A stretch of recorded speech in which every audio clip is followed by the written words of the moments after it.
Ici, dans l'équipe de SLG, on aime beaucoup ce que vous faites. Je suis un grand fan, vous avez de la personnalité, du charisme, une vraie machine à buzz. Oui, vous êtes un lama, mais j'ai envie de dire Lama, Loana, Nabila, d'autres camélidés ont très bien réussi dans les médias. Vous avez la même intelligence qui rayonne dans les yeux. Vendu.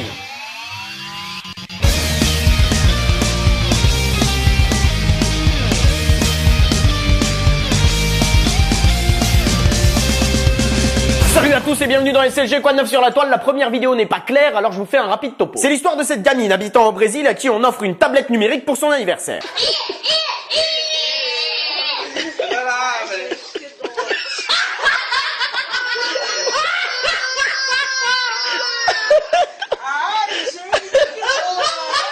La vidéo date du 28 octobre et n'a pas fait beaucoup de bruit sur la toile, cependant je la trouve très intéressante. Parce qu'il lui offre une brique? Oui, parce que j'adore voir pleurer des enfants. Oui, il est vrai que quand je suis légèrement stressé après une dure journée de travail, je prends mon baladeur MP3 numérique, mon casque, et je mets des pleurs d'enfants. Ah, qu'est-ce qu'on est bien. Mais je divague. Nous pourrions traiter cette vidéo de deux façons différentes. La première, restons terre à terre, efficace et légèrement trollesque, comme dans la saison 3 de SLG. J'étais heureux à cette époque. Tout ça la Doloréane. Ah, il y a des effets spéciaux. La saison 3 de SLG, c'était bien. Qu'est-ce que j'aurais dit, moi, dans le passé? Ah oui, c'est marrant que ton papa et ta maman t'offrent une brique alors que tu habites dans un des pays où il y a le plus de bidonvilles au monde. Youpi, je suis revenu. Chaque année, tu vas recevoir une brique et à la fin de ta vie, c'est-à-dire 31 ans, tu auras un petit muret sur la périphérie de Rio de Janeiro. Mais l'espérance de vie est de 71 ans au Brésil. Tu es morte, tu m'entends, tu es morte. Ou peut-être que c'est une blague raciste, en effet, les Brésiliens sont les descendants directs des Portugais. Tu es retourné à la Doloréane, gros. Ouais, on se casse.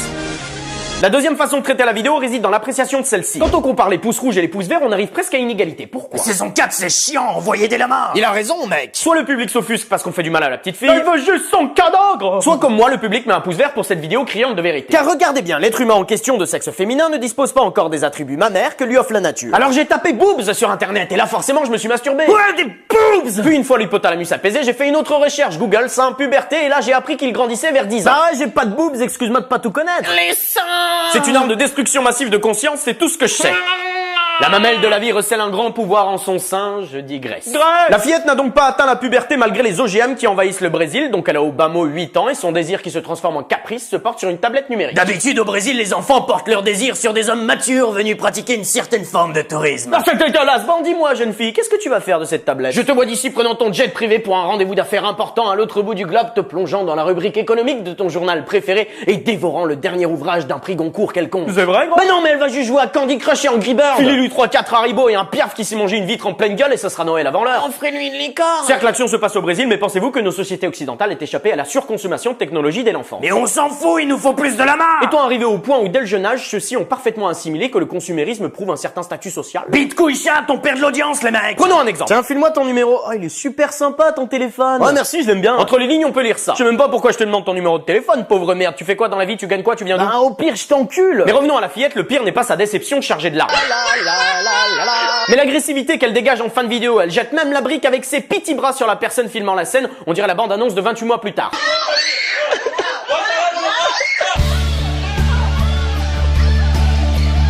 Je ne saurais sans doute jamais si cette vidéo était sadique ou au contraire éducative. En revanche, je sais que la technologie du 21e siècle est une très très belle invention, cependant elle demande un certain apprentissage. T'as pas accepté ma demande de relation de couple sur Facebook. T'as pas liké ma photo. T'as pas accepté mon meilleur copain dans ta liste d'amis. T'es pas branlé devant ta webcam. Mais voyons le beau côté des choses, grâce aux réseaux sociaux, elle pourra s'investir dans une cause démagogique simplement en cliquant sur like. Ah, je suis contre la déforestation en Amazonie, je like. Oh, une page de soutien contre le cancer. Grâce à moi, le monde devient plus beau chaque jour. Yeah.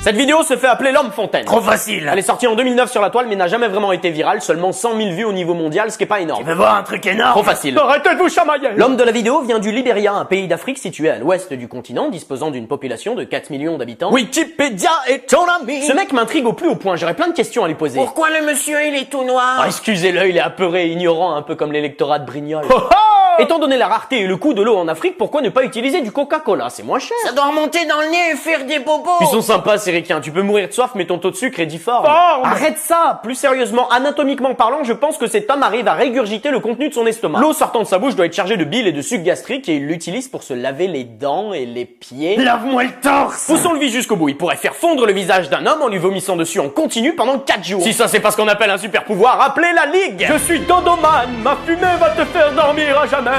Je suis victime man, ma tristesse va te faire pleurer à mort. Je suis orgasme man. Pour moi, le 7e ciel rime avec dessert. Je suis le mec du Libéria, je vomis de l'eau.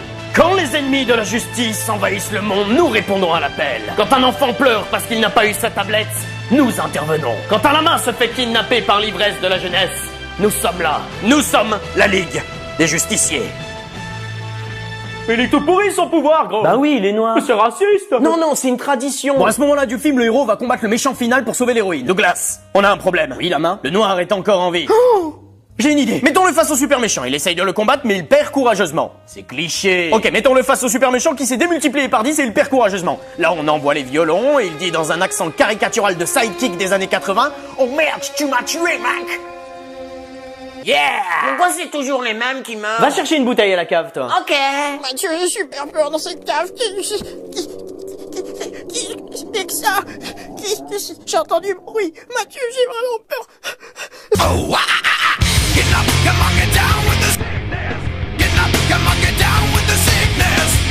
Bon, elle arrive, cette bouteille.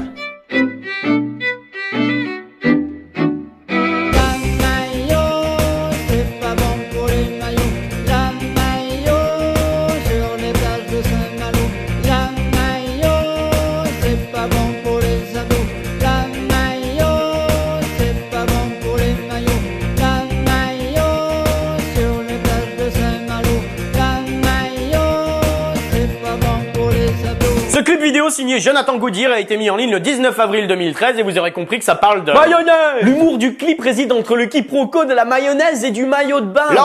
Mais c'est surtout un appel à l'aide d'un héros de notre enfance acculé au mur, oublié par les siens, tombé dans la déchéance. Vegeta travaille maintenant comme vendeur de bouffe sur la plage. Oh non. Retourne dans ta cave. Tout le monde t'avait prévenu, Vegeta, tu aurais dû raser cette moustache, maintenant il est trop tard. Plus sérieusement, pourquoi une telle perruque? 3 raisons possibles. La première, bien qu'un peu facile, c'est qu'il s'est torché la gueule à grands coups de vin rouge sur la plage. Fais tourner, gros. La deuxième, c'est qu'il doit être aussi chauve que le pubis de mon acolyte. Une vraie peau de bébé. La troisième, c'est qu'il est roux. Quoi, je veux bien être le mec le plus tolérant du monde, mais tu vas pas m'obliger à dire des gentillesses sur ces enfants. Suite à une discussion avec ma direction, on m'a informé que le terme roux était péjoratif, il faut plutôt dire blond vénitien. Alors écoutez-moi bien, les blonds vénitiens. Revenons à notre clip qui, d'un point de vue de l'écriture, n'a strictement aucun sens. On apprend au fil des paroles que Jonathan Goodyear vend des trucs sur la plage. Je vends des glaces aux filles bronzées. Je vends des fruits, des steaks cachés. Des glaces, des fruits, des steaks hachés, cet homme n'a pas de sens, gros. Calme-toi. Non, je peux plus. Donc c'est un vendeur de matière grasse et le refrain nous informe que c'est mauvais pour la ligne. Chouchou, baignez à vendre, grâce à moi vous serez Fatty fat fat. Sérieusement, ça doit être le seul clip de l'été qui invite les gens à prendre du poids. D'ailleurs, notez l'anticonformisme de l'artiste car à aucun moment on voit une femme en bikini. Peut-être qu'aucune femme n'a accepté de s'étaler de la maillot sur la plage. T'aurais fait mieux? Ouais. Découvrez la nouvelle vidéo hilarante d'internet pour draguer les filles sur la plage. Et grosse salope, je peux te poser 3 questions, t'aimes la mayonnaise? Rire en famille garanti. D'ailleurs, monsieur Goodyear fait parfois très peur. Il passe son temps à nous proposer des bonnes glaces juteuses, à faire des mimiques vraiment bizarres, un peu comme si quelqu'un lui chatouillait les parties intimes pendant qu'il chante. Et bien sûr, ce passage. Discothèque, on va danser. Et croyez-moi, on va s'aimer.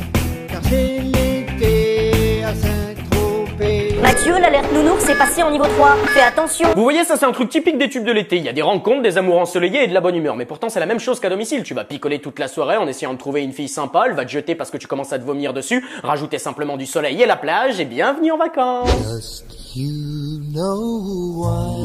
Au public, vous avez voté pour savoir quelle vidéo allait passer entre mes pattes et les témoins de Jéhovah ont remporté la victoire. Nous avons reçu plusieurs mails et des commentaires insinuant que nous n'étions pas tolérants. Il est l'heure de calmer le jeu. Bim bada bam, on est des infidèles, on est des infidèles, on montera pas au ciel. J'étais avec mon pote Jean-Pierre, on buvait une bonne bière, quand un turton est apparu pour nous parler de Jésus.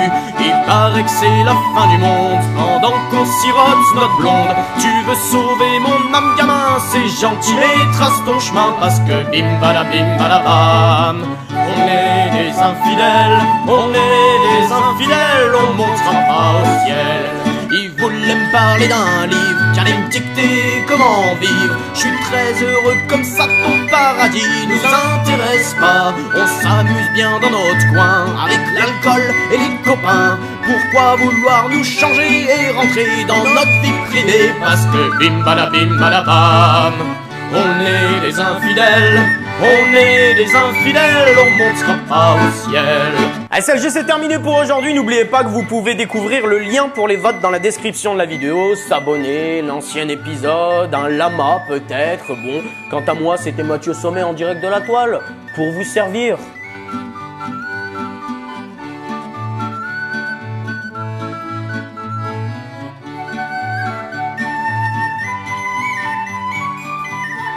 C'est vraiment trop flippé cette cave, quoi.